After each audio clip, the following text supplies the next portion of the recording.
Buntag sa tanan. Ako di is Joyce Almini from the Provincial Social Welfare and Development.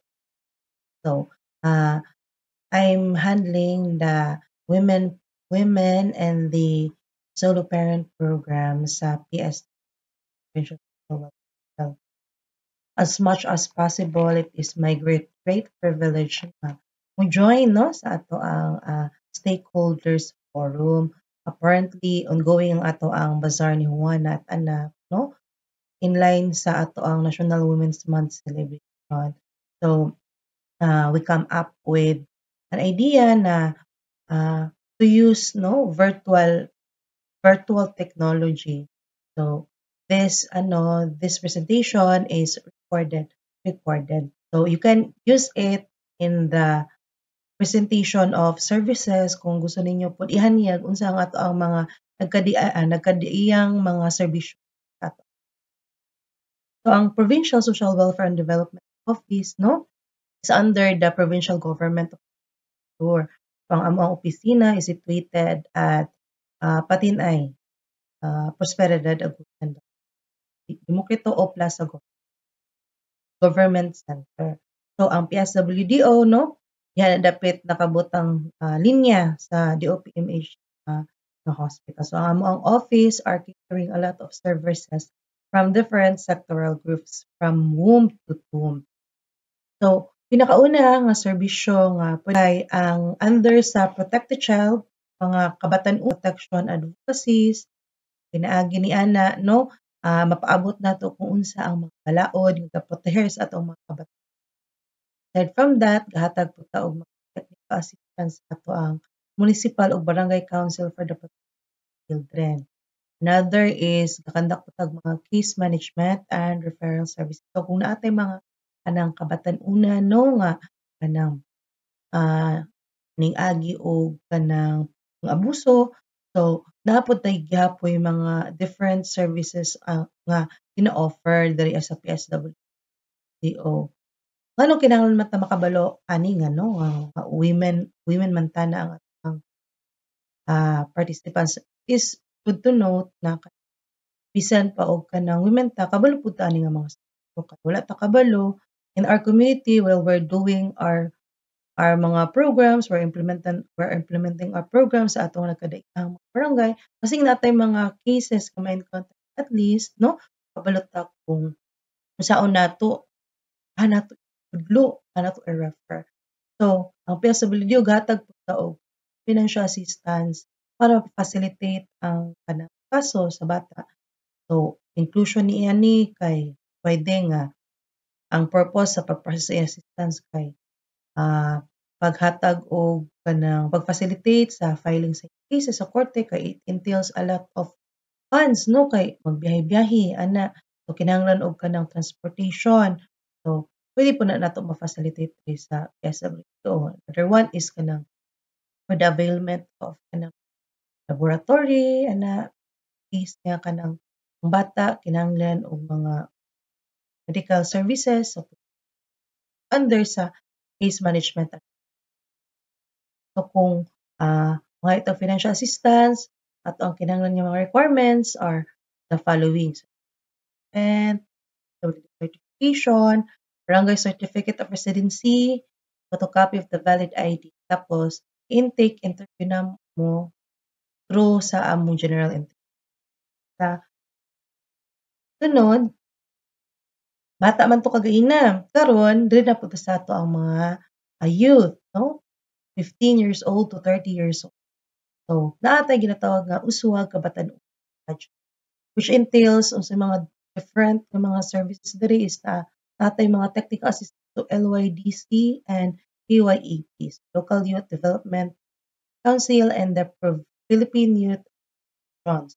So, another side sa mga trainings and seminars nga pwede nato i-facilitate sa form of technical assistance, tapos tay case management and referral services, tapos capacity building and strengthening. So, tapos tay educational assistance para sa ato ang mga youth, no? Especially sa katong mga out of school youth nga katong gani mobalik na og eskwela 30 years old below. So, same no na mga set of requirements Number one is photocopy sa atong student ID, certificate of indigency and low income, certification from MSWDO, study original certificate of enrollment, or registration of study load or benefit. Sa iProtect Women, o sa na tanong, ko excited na taan. So, sa iProtect Women, muna siya ang mga services, no, or initiatives under sa programa sa atong mga kababaihan.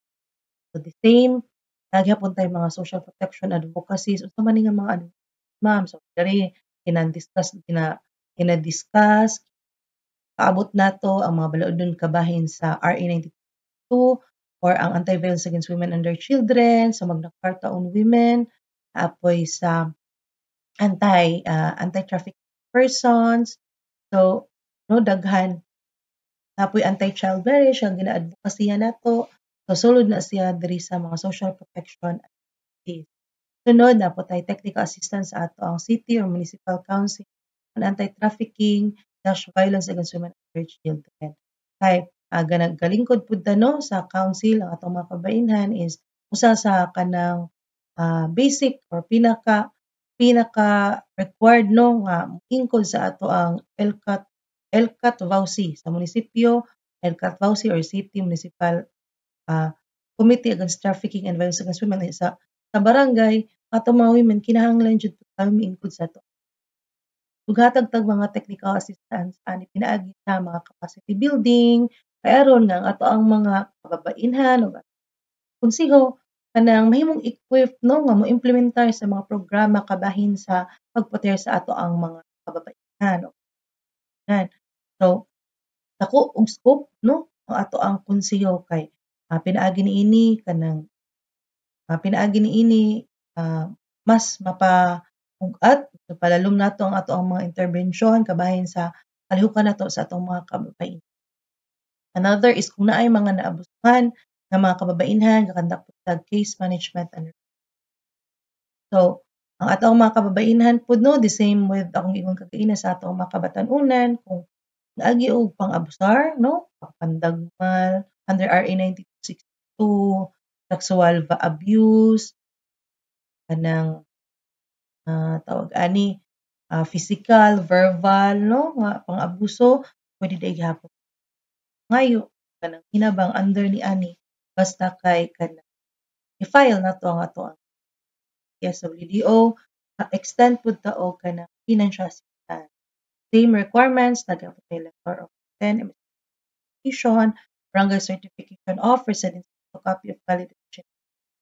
Maximum grant nga pwede na mahatag is 10,000 pesos para jud nga facilitate ug matabangan ang ato ang bahin sa pag-process sa iyahang so ingon pa nako kaina sigon nako nga ato mga kababainhan dili lalim no ang pag-file sa kaso is dili pa na siya mao ang kanang kadaugan no sa ato ang kuan sa atong laban sa ato ang kanang kuan aning abuse dili mo pa nay sinungdanan so taas pa nga proseso ang mga kababainhan magbalik-balik sila adto sa korte.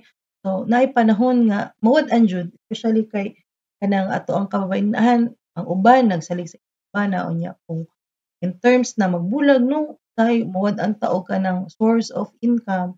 So ang ato ahensya naatay kanang financial assistance para sa ato mga nga nahimong biktima sa gender-based violence.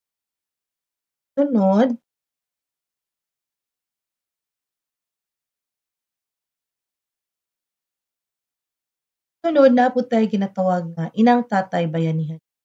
So mo ni siya ang pinakabago namo ka programa bahin sa ato ang mga kung tag solo parent pwede babae, pwede lalaki to. Napod tayo mga women nga mga solo parents so pwede po sila. So pinakauna is natay mobilization of solo parent volunteer. So nagsugod na ta sa San Francisco no, natay gi-mobilize sa voluntaryo nga isa ka solo parent, usa ka solo parent Sipon maabot mi diri sa inyo no, diri sa Loreto. So ang ato ang nasudlan pa is ang Esperanza. What I mean is San Francisco last year and this year ang ato ang kay Rosario and next year is Esperanza. So kaning Inang Tatay Bayanihan Initiative usa kini ka community-based program wherein capacitate nato ang ato ang mga solo parents lahin sa programa o sa mga inisyatiba, mga services nga existing na sa ato ang community aron nga dali na lang sa pag-avail.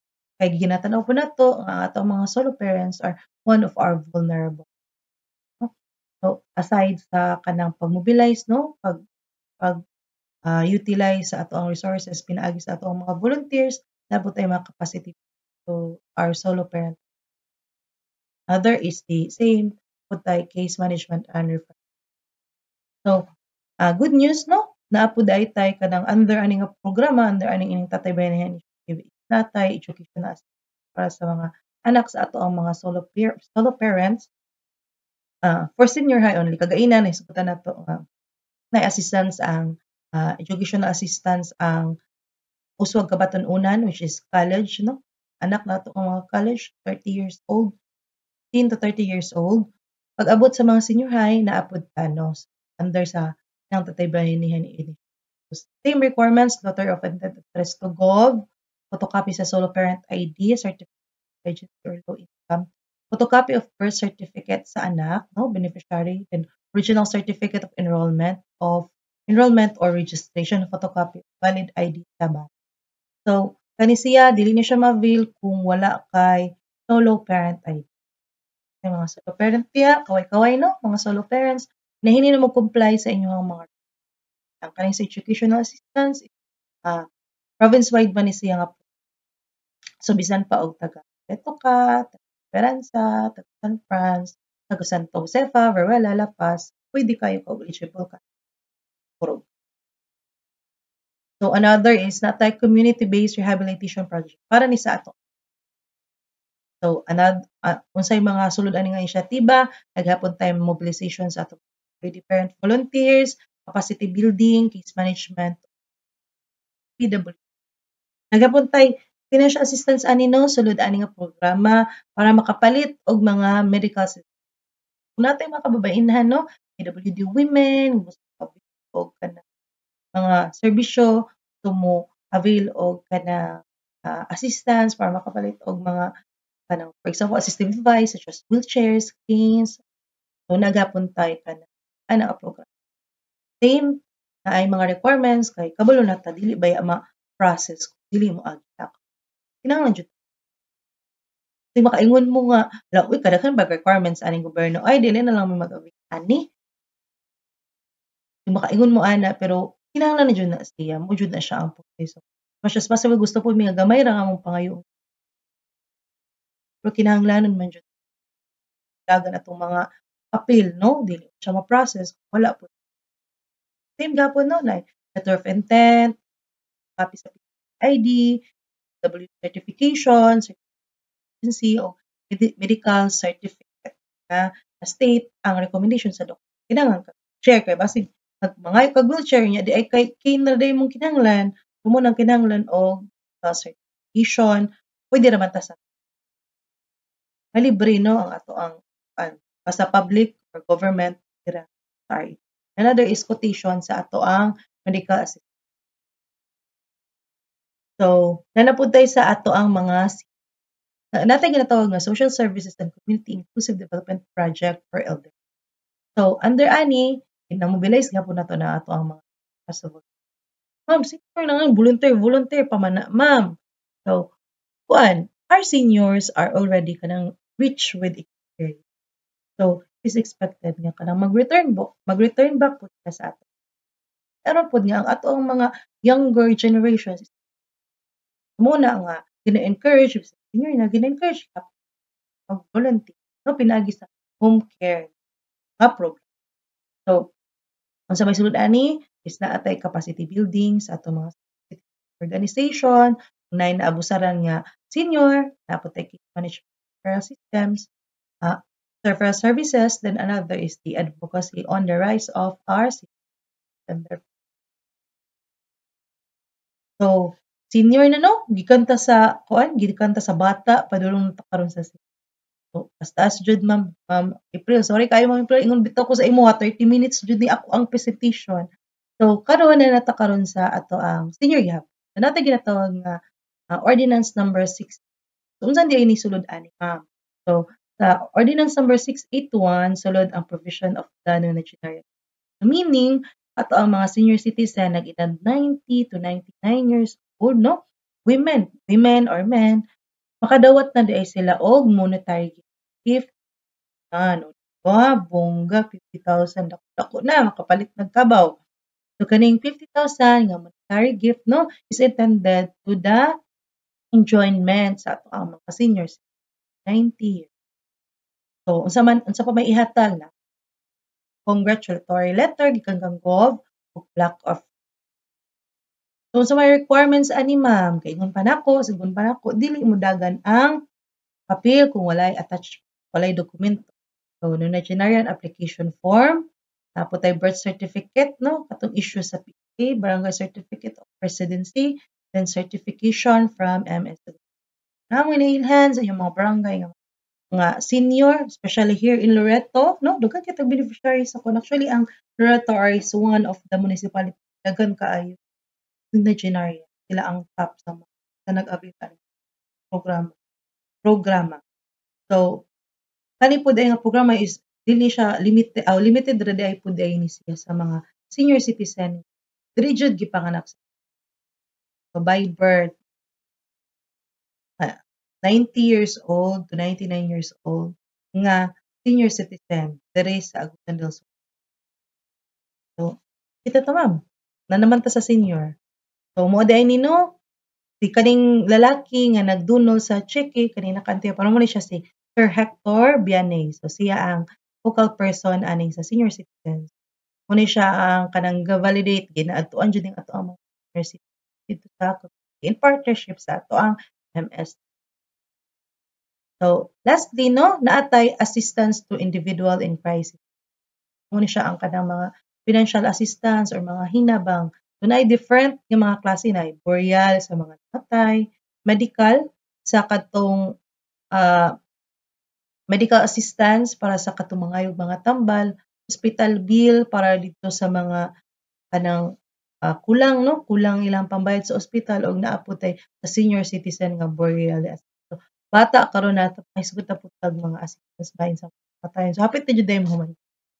So, sa burial assistance, ang basically nga kinahanglan ani nga mga requirements is ang letter of intent, no?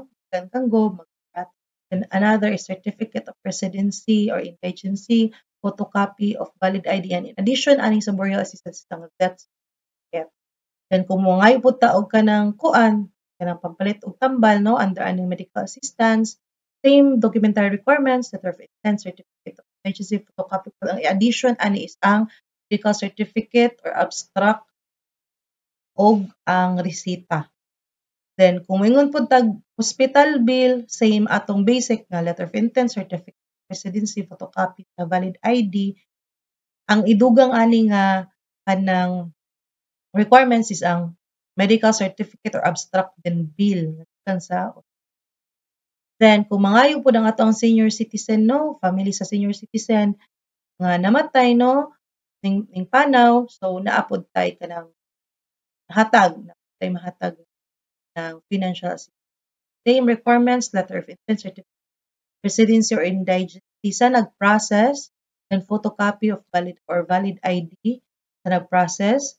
So, ang in addition yung requirements is death certificate sa senior o ang